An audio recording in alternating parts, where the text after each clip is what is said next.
Put a little bit of the rub, nigga, I gotta be safe.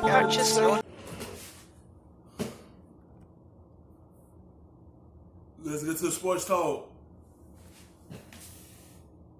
In action against the Jazz, and we're going to see what they have in store. Zion, of course, on the bench. We're still waiting for him to get on the court. Jay Will, early on in this game, what did you see? Well, fourth quarter, this is a big-time play. What a play drawn up by Alvin Gentry to give the ball to Brandon Ingram. He likes to go off the right hand, a big-time shot to give this team a two-point lead.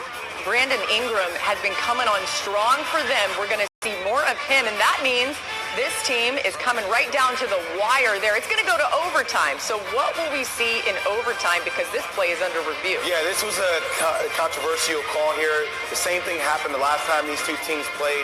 Derek Favors had a hook there on Rudy Gobert. They called it. I didn't think they should have called it. Rudy Gobert misses the first free throw, but then being cool, calm, and collective actually makes it second to send the game into OT. Yeah, so OT is where we will pick it up.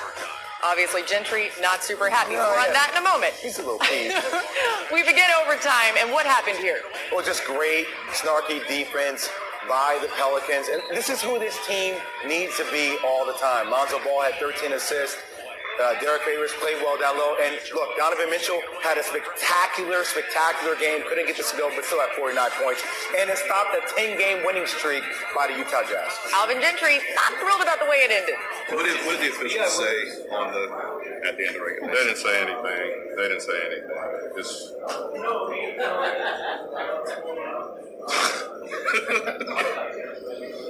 no, they didn't say anything. Okay. What do you think? Will you pay the fine? You'll pay the fine. I'll tell you exactly how I think about it. Smart move. Yeah, so he doesn't want to talk because he doesn't want to pay the fine, but fun stuff from Alvin Gentry there. Okay, here's the thing about Brandon Ingram. Everyone thinks about him, and it's been a little bit of a slow rise for him in his career, but how does getting away from LeBron... It's not that he got away from LeBron. It's before he was with LeBron. He was with an organization that had a lot of expectation for the players they drafted. So it was a lot of pressure on him to come in there and at least be a little perfect, at least develop fast, and help this LA team get back to the top of the Western Conference, and get them back in the playoffs, playing for a championship. It was just so much on his shoulder at a young age when he came in, like at 19. It was so much that he had to do there, and his games was mostly televised because he was playing with the Lakers. Now he in a situation where all his games not televised, and he in a place that he don't have to do a whole lot. So his talent can flourish because ain't no expectations on him. And you see what he could bring to a team. Look what he bring to the Pelicans because he know he don't have to do a whole lot.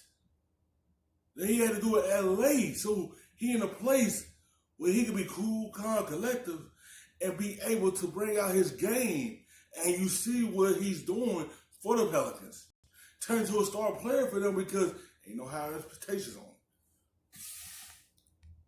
him. James actually help Ingram have success? Well, I think when he was at LeBron, there was a lot of pressure on Brandon Ingram, and there were also trade rumors about him potentially being packaged to get a guy like Anthony Davis. That did inevitably happen, but people forget, Brandon Ingram is only 22 years old, okay? He's averaging 25 points, shooting 40% from the field. Not everybody is a LeBron James. Not everybody is a Zion Williamson who come in right away and just dominate. Think about his first year in the league, Laura.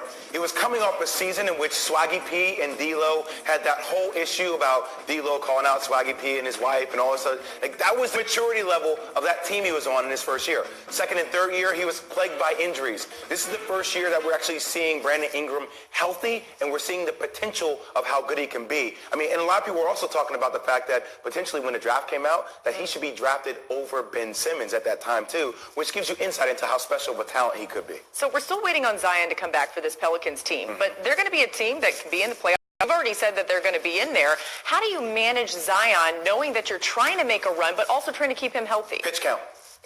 And it's a lot of constant communication between David Griffin and their staff and Zion. Just manage his minutes. You don't have to give him that many minutes. Just give him a few and see how he look on the court. Just ease his way on to the floor and it'll make him do a whole lot. Just let him get in there and see how it is, how he feeling. Just manage his minutes well. And I feel like that's what they're going to do once he step out on the floor when he first come back. They ain't going to try to make him do too much. They're not going to try to get him all the minutes. They're going to protect him. He going to be low management in the middle of a game. Like he going to play some good minutes, and then he going to sit down for some. About where he is, how his body feels. We had a bet at the beginning of the season, myself and Greeny, with Jalen Rose, that we thought the Pelicans were going to make the playoffs at full strength and full health. If Zion Williamson is able to plug himself back into this equation for short stints, this team does have a chance to make the playoffs. I think they're only 4 or 5 games out of contention for the 8th seed. Lonzo Ball had 13 assists last night. Brandon Ingram is playing well. Derek Favors is protecting the rim.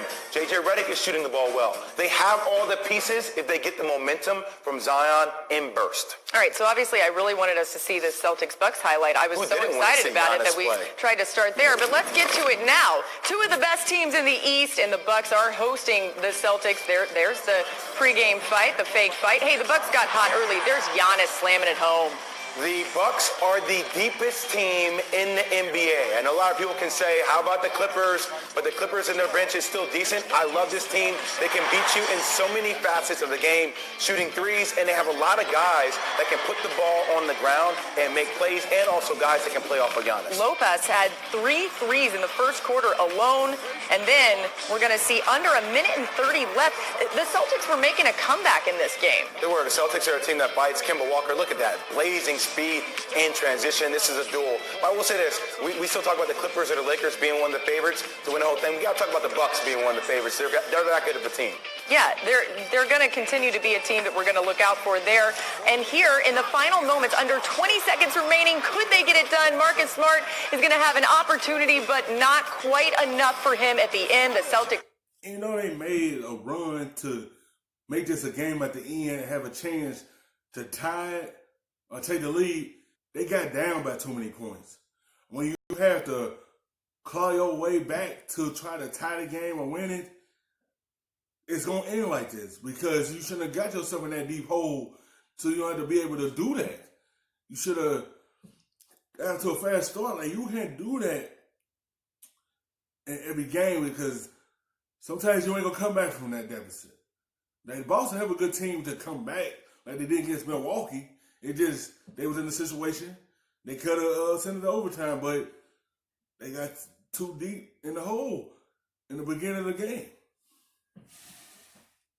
Comeback falls short, so the Bucks win this one 128-123. Giannis had 32 points, 17 rebounds, 7 assists.